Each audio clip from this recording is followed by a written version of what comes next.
This video will walk you through the search, discovery, and ordering or download of Earth science data using Reverb. Reverb is the web front-end to NASA's ECHO Earth Science Metadata Catalog that provides access to more than 3,000 Earth science data collections and over 120 million Earth science granules contained within those collections. Reverb allows users to find data using a number of search parameters, including spatial and temporal constraints, as well as free text keyword searching or searching by specific data attributes such as platform, instrument, or processing level. When you first visit Reverb, you will notice that there are 3 initial steps involved in discovering catalog holdings. Step 1. Select search criteria. Step 2. Select datasets. Step 3. Discover granules. For this tutorial, we will be demonstrating a search for rainfall data from the Aqua satellite over the eastern region of the United States during April of 2011. Note that this search will involve keyword, platform, spatial, and temporal constraints to pinpoint the exact data we are looking for. Once we find data matching these constraints, we will go through the process of viewing the granules available over this time period, as well as the direct download or ordering of these data using Reverb's download and ordering capabilities.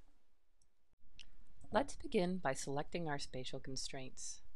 Notice that Reverb allows the user to specify a bounding box, a point, a polygon, a 2D coordinate, or place name. For this search, we are going to use a bounding box. We click the map to drag a box over our region of interest. Reverb begins its search immediately and has narrowed our focus down to 1,848 datasets from an original count of 3,220. We can further refine our search by selecting Aqua from the Platforms and Instruments Search Options menu. This will drastically reduce our datasets results down to 301. We will continue to narrow our focus by adding temporal constraints to our query using the calendar widgets.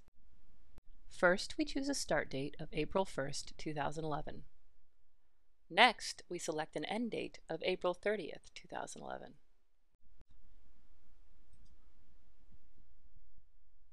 Once again, we see our result set narrow, this time to 195 datasets.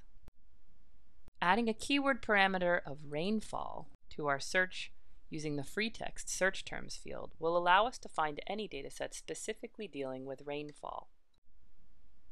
This shows us 2 final results. We are interested in swath rain data, so we will select the first result by checking the box next to it. This allows us to look at the granules within this collection by populating the Discover Granules box at the bottom of our screen. Once we have selected the collection, we can look for specific granules if we know the granule ID, or we can look at all granules in the collection that fall within our search constraints by clicking the Search for Granules button.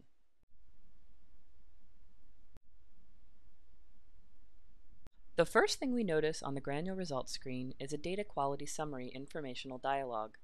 Some collection providers have additional information about the product's quality and want to make sure a user knows where to find out more information. We will click Accept and move on. Once we've accepted the data quality summary, we are taken to the granule results list view. This may take several seconds depending on your search parameters. Once in list view, we can see all granules matching our search criteria. Often, granules may have associated browse imagery, which is viewable by clicking on the image icon in the Browse column. We can also view extended information about the granule by clicking the information icon. This will show us more information about the granule, including associated URLs that may be used to directly access the granule via FTP or HTTP. The granule list view also offers the ability to further narrow our results by including more collection-specific search options. This collection offers several narrowing options such as cloud cover percentage and orbit number.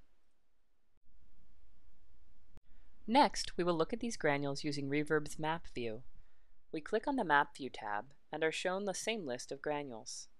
We are now able to overlay the spatial extent of these granules onto this map. Because each of these granules represents swath data, we can see each swath overlaid on the map. We can also see where these swaths intersect with our area of interest.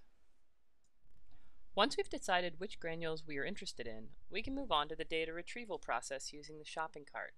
This process is covered in the Reverb data retrieval video tutorial, also available via YouTube.